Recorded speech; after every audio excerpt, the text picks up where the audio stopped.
पाक कलाम से पढ़ेंगे प्रेरितों के काम, उसका 2 अध्याय और उसकी पहली आयत से 11 आयत तक। जब पेंतेकोस्त का दिन आया तो वे सब एक जगह इकट्ठे थे। एकाएक आकाश से बड़ी आंधी की सी सनसनाहट का शब्द हुआ और उससे सारा घर जहाँ वे बैठे थे गूंज गया, और उन्हें आग की तरह की जीभें फटकती हुई दिखाई दी, और उनमें से हर एक पर 8 ठहरी। वे सब पवित्र आत्मा से भर गए, और जिस प्रकार आत्मा ने उन्हें बोलने की सामर्थ्य दी, वे अन्य अन्य भाषा बोलने लगे। आकाश के नीचे की हर एक जाति में से भक्त यहूदी यरूशलेम में रह रहे थे। जब यह शब्द हुआ तो भीड़ लग गई और लोग घबरा गए, क्योंकि हर एक को यही सुनाई देता था कि यह मेरी ही भाषा में बोल रहे हैं। वे सब चकित और अचंभित होकर कहने लगे, देखो, ये जो बोल रहे हैं क्या सब गलीली नहीं हैं? तो फिर क्यों हम में से हर एक अपनी अपनी जन्मभूमि की भाषा सुनता है? हम तो पार्थी और मेदी और इलामी और मेसोपोटामिया और यहूदिया और कप्पदूकिया और पुन्तुस और आसिया और फ्रिगिया और पन्फूलिया और मिस्र और लोबिया देश को कुरेने के आस-पास हैं। इन सब देशों के रहने वाले और रोमी प्रवासी अर्थात यहूदी और यहूदी मत धारण करने वाले क्रेती और अरबी भी हैं, परंतु अपनी अपनी भाषा में उनसे परमेश्वर के बड़े बड़े कामों की चर्चा सुनते हैं। खुदा हमारे पाक कलाम के पढ़े और सुने जाने पर बरकत दे। आप सबको जय मसीह की। हम पढ़ेंगे 1 कुरिन्थियों 12 पहली आयत। हे भाइयों, मैं नहीं चाहता कि तुम आत्मिक वरदान के विषय में अनजान रहो। अब 4 से। वरदान तो कई प्रकार के हैं, परंतु आत्मा एक ही है, और सेवा भी कई प्रकार की हैं, परंतु प्रभु एक ही है। और प्रभावशाली कार्य कई प्रकार के हैं, परंतु परमेश्वर एक ही है, जो सब में हर प्रकार का प्रभाव उत्पन्न करता है। किंतु सबके लाभ पहुँचने के लिए हर एक को आत्मा का प्रकाश दिया जाता है, क्योंकि एक को आत्मा के द्वारा बुद्धि की बात दी जाती है और दूसरे को उसी आत्मा के अनुसार ज्ञान की बात। किसी को उसी आत्मा से विश्वास और किसी को उसी एक आत्मा से चंगा करने का वरदान दिया जाता है। फिर किसी को सामर्थ के काम करने की शक्ति और किसी को भविष्यवाणी की और किसी को आत्माओं की परख और किसी को अनेक प्रकार की भाषा और किसी को भाषाओं का अर्थ बताना। परंतु ये सब प्रभावशाली कार्य वही एक आत्मा कराता है और जिसे जो चाहता है वह बांट देता है, क्योंकि जिस प्रकार देह तो एक है और उसके अंग बहुत से हैं, और उस एक देह के सब अंग बहुत होने पर ही सब मिलकर एक ही देह है। उसी प्रकार मसीह भी है, क्योंकि हम सब ने क्या यहूदी हों, क्या यूनानी, क्या दास हों, क्या स्वतंत्र, एक ही आत्मा के द्वारा एक देह होने के लिए बपतिस्मा लिया और हम सबको एक ही आत्मा मिलाया गया। प्रभु के वचन पर पढ़े और सुने जाने पर आशीष हो। आमीन। हम परमेश्वर के वचन से यूहन्ना रचित सुसमाचार उसका 20वां अध्याय उसकी 19 से 23वीं आयत को पढ़ेंगे। यूहन्ना उसका 20वां अध्याय उसकी 19 से 23वीं आयत। उसी दिन शाम को, जो सप्ताह का पहला दिन था, उसके शिष्य यहूदियों के डर के कारण दरवाजे बंद किए हुए थे। तभी यीशु वहां आकर उनके बीच खड़ा हो गया और उनसे बोला, तुम्हें शांति मिले। इतना कह चुकने के बाद उसने उन्हें अपने हाथ और अपनी बगल दिखाई। शिष्यों ने जब प्रभु को देखा तो वे बहुत प्रसन्न हुए। तब यीशु ने उनसे फिर से कहा, तुम्हें शांति मिले। वैसे ही जैसे परमपिता ने मुझे भेजा है, मैं भी तुम्हें भेज रहा हूँ। यह कहकर उसने उन पर फूंक मारी और उनसे कहा, पवित्र आत्मा को ग्रहण करो। जिस किसी भी व्यक्ति के पापों को तुम क्षमा करते हो, उन्हें क्षमा मिलती है, और जिनके पापों को तुम क्षमा नहीं करते, वे बिना क्षमा पाए रहते हैं। परमेश्वर हमारे पढ़े गए वचन को आशीष दे।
हे मेरे परमेश्वर, मुझे जांच कर जान ले, मुझे परख कर मेरी चिंताओं को जान ले और देख कि मुझ में कोई बुरी चाल है कि नहीं, और अनंत मार्ग में मेरी अगुवाई कर। Search me O God and know my heart, try me and know my thoughts and see if there be any grievous way in me and lead me in the way everlasting. आमीन। Good morning to all of you. आप सबको सलाम। आज की इबादत में आप सबका स्वागत है। Warm welcome you all in this online church worship service. Today is the day of Pentecost. पवित्र आत्मा का दिन है और इसमें जो विषय है the gift of the holy spirit, पवित्र आत्मा का वरदान। और इसमें हम देखते हैं आज खुदा का पाक कलाम से जो लिया गया है, book of Acts chapter 2 verse 1 to 11, प्रेरितों के काम उसका दूसरा अध्याय पहली 11 आयत, और इसके बाद epistles 1 Corinthians chapter 12 verse 1 and 4 to 13। पहला कुरिन्थियों की पहली पत्री उसका 12 अध्याय और उसकी पहली आयत, फिर इसके बाद 4 आयत से 13 आयत तक। And holy gospel according to saint John chapter 20 verse 19 to 23। मुकद्दस यूहन्ना की इंजील और उसका 20वां बाब 20 अध्याय की 19 आयत से लेकर के 23 आयत तक। यहाँ आज हम देखेंगे Pentecost. Pentecost, what is means about Pentecost? हम लोग, बहुत से लोग इस नाम पर डिनोमिनेशन बने हुए हैं, दैट इज पेंटिकॉस्टल्स मिशन। लेकिन अगर हम बाइबल में देखते हैं, परमेश्वर के वचन को तरफ देखते हैं, तो what is means about the Pentecost? Pentecost means 50th became his feast was held 50 days after the feast of first fruit. That means if we see book of Leviticus chapter 23 and verse 15 to 22, और यहाँ पर किस तरह से उस वचन के अंदर लिखा गया है कि वहाँ पर जो फर्स्ट फ्रूट है, जब पेंटिकॉस्ट का जो दिन है, वो उनके लिए वहाँ पर लिखा गया है कि विश्राम दिन के दूसरे दिन से, अर्थात जिस दिन तुम हिलाई जाने वाली भेंट के पूले को लाओगे, उस दिन से पूरे 7 विश्राम दिन गिन लेना। 7वें विश्राम दिन के दूसरे दिन तक 50 दिन गिनना, और 50वें दिन यहोवा के लिए नया अन्न बलि चढ़ाना। यह है ज्यूइश कल्चर, यहूदी कल्चर। वो अपनी अपनी फसलों से जो पहली फसल करती थी, तो यहोवा को ला करके अर्पण करते थे। पहली फसल 50 दिन पर पहली फसल अर्पण किया करते थे। और इसके बाद ये ज्यूइश कैलेंडर है, ये यहूदी कैलेंडर, यहूदी पंचांग के हिसाब से अगर देखा जाए तो प्रभु यीशु मसीह का भी वर्क अकॉर्डिंग टू परमेश्वर पिता की योजना के अनुसार प्रभु यीशु मसीह कार्य करते हैं। और यहाँ पर अगर आप देखें, पासओवर जो फसह का पर्व है, ये picture his death as the lamb of God. प्रभु यीशु मसीह की मृत्यु की बात करता है कि देखो परमेश्वर का मेमना जगत का पाप लिए जाता है। परमेश्वर का मेमना द लैम्ब ऑफ गॉड, परमेश्वर का मेमना। और वह मेमना जो है फर्स्ट फ्रूट, प्रभु यीशु मसीह को यहाँ दर्शाया गया, he was the first fruit. परमेश्वर का मेमना जो है फर्स्ट फ्रूट, परमेश्वर का मेमना। यहां पर अगर हम देखते हैं पहली कुरिन्थियंस में और उसके 15 अध्याय में, और इसके बाद उसकी चंद आयतें 20 और 23 आयत में देखते हैं। पहली कुरिन्थियंस और उसके 15वें अध्याय की 20 और 23 आयत। यहां क्या लिखता है पौलुस?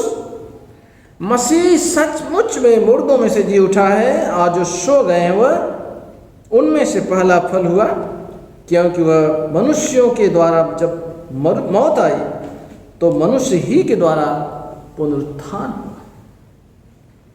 मनुष्य के द्वारा ही पुनरुत्थान आया, और जैसे आदम में सब मरते हैं वैसे ही मसीह में सब जिलाए जाएंगे। परंतु हर एक आदमी अपनी अपनी बारी से, पहला फल मसीह, फिर मसीह में उसके बाद के मसीह में, मसीह के आने पर उसके लोग होंगे। देखिए यहाँ मसीह को पहला फल बताया गया है। मसीह जो है यहाँ पर फर्स्ट फ्रूट, प्रभु यीशु मसीह के पुनरुत्थान को दिन को मान करके the day of the Easter से लेकर के और ये पेंटिकॉस्ट का दिन, उसके बाद से दूसरे दिन से, ईस्टर के दूसरे दिन से हम काउंट करते हैं तो ये 50 दिन पूरा होता है। ये इज द फर्स्ट फ्रूट, प्रभु यीशु मसीह का पहला का पुनरुत्थान, पहला फ्रूट, फर्स्ट फ्रूट। मसीह जो है पैलौठों में फर्स्ट फ्रूट है, और उसके बाद से जो है इसको हम द डे ऑफ पेंटिकॉस्ट कहते हैं। 50 days after first fruit, the feast of Pentecost which picture the formation of the church. हमारे चर्च के लिए, ये चर्च के लिए है, और वह जो है वहां पर यहूदी स्क्रिप्चर, यहूदी कैलेंडर के हिसाब से, व्यवस्था के हिसाब से अपनी फसलें लेके आते हैं। यहां पर प्रभु यीशु मसीह के लिए, and at the church at the Pentecost, इस पवित्र आत्मा के दिन ज्यूइश लोग जो है the day of the Pentecost, वो व्यवस्था की बातों को फसलों के तरफ से, फसल लेकर आकर के अपनी सेलिब्रेशन करते हैं। लेकिन यहां पर इस पेंटिकॉस्ट का मतलब जो है क्रिश्चियंस, मसीही लोग जो celebrate it because of the giving of the holy spirit to the church. पवित्र आत्मा चर्च को दिया जाता है। पवित्र आत्मा, बिना पवित्र आत्मा का चर्च का काम नहीं हो सकता। We need holy spirit. इसलिए यहां पर हम देखते हैं पवित्र आत्मा का जो वरदान है, अगर हम थोड़ा सा और इस पर डाल देंगे फोकस, तो आत्मा के बारे में, इसमें परमेश्वर की सांस किस तरह से काम करती है। जब पहला परमेश्वर, फर्स्ट मैन, जब गॉड क्रिएटेड, परमेश्वर इंसान की रचना करता है, इंसान को बनाता है, उसमें जीवन की सांस फूंकता है, वो जीवता प्राणी बन जाता है। पैदाइश दूसरे अध्याय की 7वीं आयत में लिखा है कि परमेश्वर ने उसके नथुने में जीवन की सांस फूंका और जीवता प्राणी बन गया। लेकिन यहां पर प्रभु यीशु मसीह, इस पवित्र आत्मा के द्वारा हमें मसीह में नया जीवन मिलता है। मसीह में नया जीवन मिलता है। जैसे पुराने नियम में अगर हम देखें पैदाइश किताब में, बुक ऑफ जेनेसिस चैप्टर 11 और उसकी चंद आयतें अगर देखते हैं तो वहां पर बेबीलोन के लोग जो है, वहां के लोग टावर बनाना चाहते हैं। सभी लोग मिलकर के टावर बनाना चाहते हैं। उनकी जो सोच है अलग है, लेकिन परमेश्वर वहां पर किस तरह से उनकी भाषाओं में गड़बड़ी हो जाती है। लेकिन यहां पर परमेश्वर इस पवित्र आत्मा को किस तरह से विश्वासियों में जीवन दान देता है। ये पहली चर्च में पहला सरमन, पहली प्रीचिंग वहां पर परमेश्वर के वचन का होता है, जो प्रेरितों के काम और उसके दूसरे अध्याय में जो हमें मिलता है कि वहां पर वो लोग आकाश के नीचे हर एक जाति में जो से भक्त यहूदी यरूशलेम में रहते, सब के सब यह शब्द हुआ तो भीड़ लग जाती है, लोग एक दूसरे की सुनते हैं। जो किसी भी देश का हो, किसी भी जगह का, सब एक दूसरे की भाषा को समझ रहे हैं। ये पॉजिटिव वर्क है, ये परमेश्वर का काम है। सब चकित हो जाते हैं। वो लोग कहते हैं देख करके कि ये जो लोग हैं, ये क्या बात है, ये कोई नई मदिरा पी रखा है, उसके नशे में है। लेकिन यह मदिरा प्रभु यीशु मसीह की मदिरा, प्रभु यीशु मसीह का प्यार, प्रभु यीशु मसीह की पवित्र आत्मा का जो कार्य है। यहाँ पर वरदान के बारे में बताता है कि वो वहाँ पर किस तरह से प्रीचिंग होती है, किस तरह से हीलिंग होती है, कलीसिया को किस तरह से पवित्र आत्मा जो दिया जाता है, पवित्र आत्मा के बारे में, पवित्र आत्मा के जो कार्य है, वरदान जो है। लिखा है ना, पवित्र आत्मा के वरदान, प्रभु एक है, परमेश्वर एक है, और यहाँ पर वह सबके लाभ के लिए हर एक बात में परमेश्वर ने आत्मा का प्रकाश दिया है। क्योंकि एक को आत्मा के द्वारा बुद्धि दी जाती है, एक को आत्मा के द्वारा ज्ञान दिया जाता है, एक को आत्मा के द्वारा विश्वास दिया जाता है, एक को आत्मा के द्वारा चंगाई का विश्वास दिया जाता है, प्रदान दिया जाता है, किसी को भाषाओं का अर्थ समझाने के लिए दिया जाता है। अनेक तरह तरह की पवित्र आत्मा की बातें जो है उनको बताई जाती है। पवित्र आत्मा की सेवाएं हैं, पवित्र आत्मा का कार्य, टीचिंग है, हीलिंग है, इसके बाद दान है, इसके बाद परमेश्वर का जो वचन शेयर की जाती है उसे समझने के लिए अंडरस्टैंडिंग, ये सब पवित्र आत्मा के द्वारा दिया जाता है। और ये पवित्र आत्मा का वरदान जो है सबके लिए है।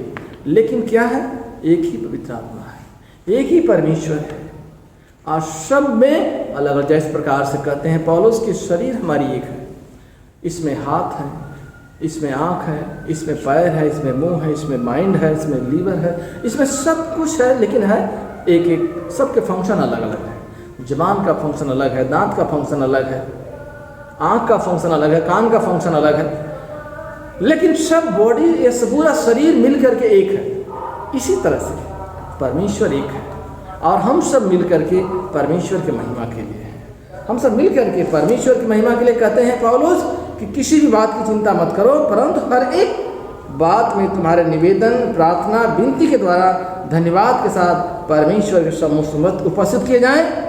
तब परमेश्वर की शांति जो सारी समझ से परे तुम्हारे हृदय में, तुम्हारे विचारों में मसीह यीशु में सुरक्षित रखे।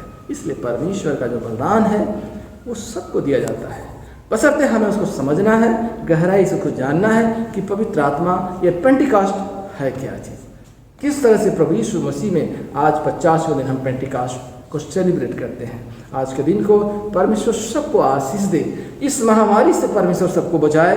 यह पवित्र आत्मा, यह होली स्पिरिट सबके लिए जीवन में काम करे, सबको आशीषों से भर दे, शांति से भर दे, समझ दे, बुद्धि दे, और परमेश्वर सबको चंगाई दे, क्योंकि आज चंगाई की आवश्यकता है, शांति की आवश्यकता है। आज का दिन, आज का समय, ये सब के लिए आशीषों से भरा हो, इस देश के लिए, समाज के लिए, सबके लिए प्रभु सबको आशीष दे। आप सबको जय मसीह की। आज हम निकाया का अकीदा पढ़ने जा रहे हैं। मैं खुदा कादिर मुतल्लक बाप पर ईमान रखता हूँ जो आसमान और ज़मीन का खालिक है। मैं यीशु मसीह पर ईमान रखता हूँ जो खुदा का एकलौता बेटा और हमारा खुदावंद है। वह रूल कुदूस की कुदरत से पेट में पड़ा, कुंवारी मरियम से पैदा हुआ, पुनितुस पिलातुस के अहद में दुख उठाया, मसलूब गया, मर गया और दफन हुआ, आलमे अरवाहा में उतर गया, तीसरे दिन जी उठा, आसमान पर चढ़ गया और बाप के दाहिने बैठा है। वह जिंदों और मुर्दों की अदालत के लिए फिर आएगा। मैं रूल कुदूस पर, पाक कैथोलिक कलीसिया पर, मुकद्दसों की शिराकत, गुनाहों की मुआफ़ी, बदन की क़ियामत और अब्दी ज़िंदगी पर ईमान रखता हूँ। आमीन। जय मसीह की। आइए हम सिफारिशी दुआ में जाएंगे। आइए हम सब इंसानों के लिए दुआ करें और अपनी दुआओं को खुदावंद यीशु मसीह की दायमी सिफारिश के साथ पेश करें। आए आसमानी बाप, हम तुझसे दुआ करते हैं कि सारे जहान में इंसाफ और सुलह कायम हो और हर इंसान बहुतायत से ज़िंदगी पाए। आई रहीम खुदावंद, हमारी दुआ सुन। उन सब के लिए जो इस गांव शहर में बसते हैं और उन तमाम बातों को दूर करने के लिए भी जो एक दूसरे के फूट और झगड़े पैदा करती है, ताकि हमारे मुल्क में सच्ची एकता और मेल मिलाप की तरक्की हो। आई रहीम खुदावन हमारी दुआ सुन। उन सब के लिए जो खेतीबाड़ी, उद्योग धंधे या व्यापार में लगे हुए हैं, सब मज़दूरों और कारीगरों के लिए और उन सारे लोगों के लिए भी जो हमारी ज़रूरतों को पूरा करते हैं। आई रहीम खुदावन हमारी दुआ सुन। तमाम उस्तादों, पढ़ने वालों, साइंसदानों, लेखकों, हुनरमंदों और उन सब के लिए भी जो दूसरे लोगों के लिए दिलों दिमाग पर असर डालते हैं। आई रहीम खुदावन हमारी दुआ सुन। उन सब के लिए जो दुख या तकलीफ़ उठा रहे हैं, बेरोज़गार हैं, गरीब और भूखे हैं, मोहताज या कुचले हुए हैं, जो बीमार या मरने के करीब है, और उन सब के लिए भी जो उनकी मदद करते हैं। ऐ रहीम खुदावन हमारी दुआ सुन। उन सब के लिए जिन्हें इस मुल्क और दूसरे मुल्क में इख्तियार दिया गया है, खासकर हमारे राष्ट्रपति, प्रधानमंत्री, इस सूबे के गवर्नर और मुख्यमंत्री, और उन सब के लिए भी जो किसी भी तरह का इख्तियार रखते हैं। ऐ रहीम खुदावन हमारी दुआ सुन। सब मसीही लोगों की एकता और मेल मिलाप के लिए और दुनिया में उनके मुनासिब तौर से गवाही देने और खिदमत करने के लिए। ऐ रहीम खुदावन हमारी दुआ सुन। इस मुल्क में तेरे तमाम कलीसिया के लिए, उनकी काउंसिलों और रहनुमाओं के लिए, खासकर हमारे मॉडरेटर, दक्षिण भारत की कलीसिया के मॉडरेटर और मार्तोमा कलीसिया के मेट्रोपॉलिटन, हमारे बिशप और तेरी कलीसिया के तमाम दीगर खादिमों के लिए कि वो अपनी खिदमत को वफादारी से बजा लाए। ऐ रहीम खुदावन हमारी दुआ सुन। ये बख्श कि तेरे उन तमाम लोगों के साथ जिन्हें वफादारी से इस दुनिया में तेरी खिदमत की है, हम भी तेरी बादशाह की अब्दी खुशी में शरीक हो। ऐ रहीम खुदावन हमारी दुआ सुन। ऐ आसमानी बाप, अपनी बादशाह जल्दी ला और हमारी इन दुआओं को कबूल फरमा जो हम तेरे बेटे अपने खुदावन और मुंजी यीशु मसीह के नाम के वसीले से पेश करते हैं। आमीन। आइए हम प्रभु की प्रार्थना करें। As our saviour Christ has taught us, so we pray. जिस प्रकार से हमारे प्रभु ने हमें सिखाया है, हम प्रार्थना करें। Our Father in heaven, hallowed be your name, your kingdom come, your will be done on earth as in heaven. Give us today our daily bread, forgive us our sins as we forgive those who sin against us. Do not bring us to a time of trial, but deliver us from evil. For the kingdom, the power and the glory are yours, now and forever. Amen. The peace of God, which passes all understanding, keep your hearts and mind in the knowledge and love of God and of His Son, Jesus Christ. And the blessing of God the Mighty, the Father and the Son and the Holy Spirit be among you and remain with you always. Amen.